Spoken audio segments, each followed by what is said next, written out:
Ameenda Kiponza. Kwanza kabisa niseme hajacheza vibaya. Kwa mfano kama kipindi cha kwanza timu imeperform vizuri, lakini kipindi cha pili kwa bahati mbaya tu labda kuna makosa madogo hususan sehemu ya hesabu. Mwalimu kwa hesabu amezingua sana leo. Lakini timu iko vizuri. Labda tu mwalimu akakae na wachezaji hasa wa kigeni kuwaeleza namna gani ya kucheza dabi. Nafikiri kwenye hilo ndo kuna tatizo zaidi. Kwenye kucheza dabi kuna shida.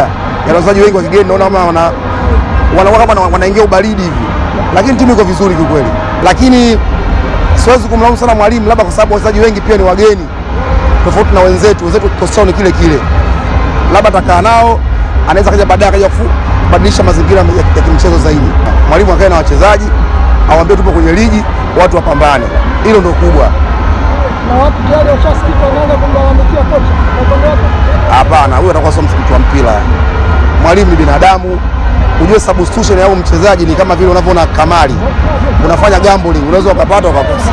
Kwa hiyo akaenda tu chini awaambie bado tuna msimu mrefu bado wa ligi. Kuanzia mwezi wa 9 mpaka mwezi wa 4 mwakani bado. Lolote linaweza kutokea. Simba sio kibonde kwa Yanga. Nataka nikwambie kitu kimoja ambacho watu wengi hawakijui. Ulaya, Real Madrid na Barcelona kwenye El Clasico. Madrid sasa hivi anafunga karibia mechi ya 5 ya 6. Ambaye Madrid huyo kipindi cha nyuma alikuwa anafunga mpaka mechi 10 Barcelona mfululizo. Kwa jambo la kawaida, mambo ya misimu tumebadilika tu, lakini sio swala kibonde. Ndio maana nimekutana mfano huu ambao kama mtu wa mpira atakuwa na uelewa. Madrid anafunga msimu karibia wangapi? 5 sasa hivi na Barcelona. Sawa bwana. Lakini kawaida tu, wenzetu ni kawaida. Sema sisi kwetu huku ndio inakuwa kama vile jambo la kushangaza. Iko hivyo yani. Kwa jina naitwa Merianga. Nimeshukuru sana jinsi wananchi tulivyojaza uwanja umependeza. Kwanza tunashukuru Mungu katusaidia, tumepata ushindi, ni jambo la kumshukuru Mungu. Tunawashukuru sana na wachezaji wetu, tunawashukuru sana na viongozi wa Yanga, tunawashukuru sana na shukuru na rais wa Yanga. Yule injinia jamaa yule ni hatari sana. Kwa nashukuru sana. Kikosi kizuri, sio kikosi cha kama wenzetu Makolo. Kile kikosi kinajiongelesha yenyewe, yani kikosi kinachoongea, sio cha kutafuta. Huwa sianze kuuliza sijui nani. Sisi tuna watu, yani kuanzia kwenye mabeki, wote yani sisi sio kutafuta. Sisi sio kutafuta sijui nani.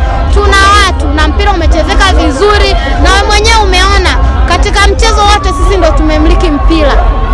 Yani kwao ilikuwa kama nini, lakini sisi ndio tumemiliki mpira na tumefunga. Tunamshukuru Mungu sana, tunashukuru sisi Yanga. Oye kabisa.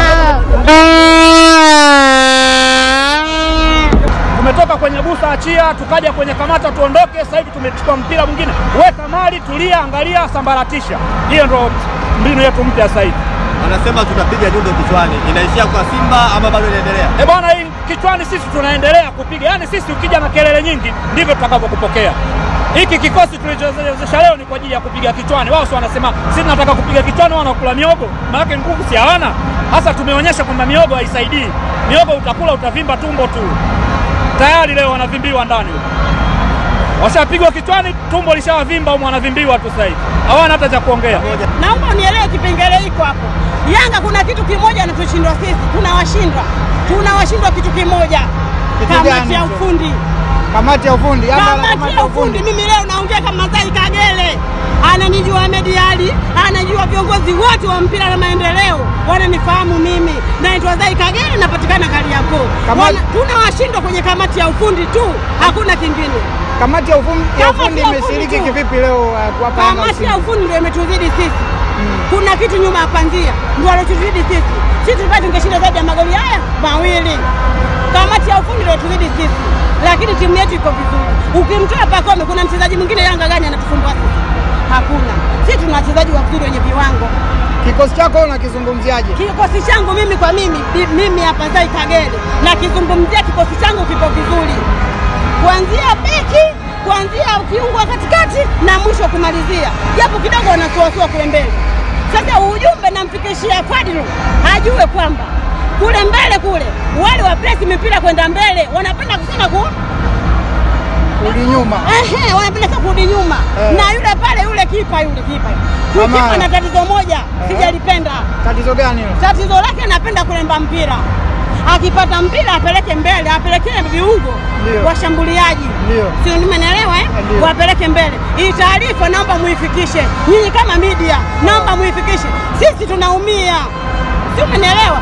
Sisi wa mashabiki ndio tunaumia, wanachama tunaumia. Sio, umeelewa? Kila siku tufungwe na Yanga tu. Yanga ina nini? Yanga kitu gani? Mungu gani unamtumia wao, sisi tukashindwa kumtumia?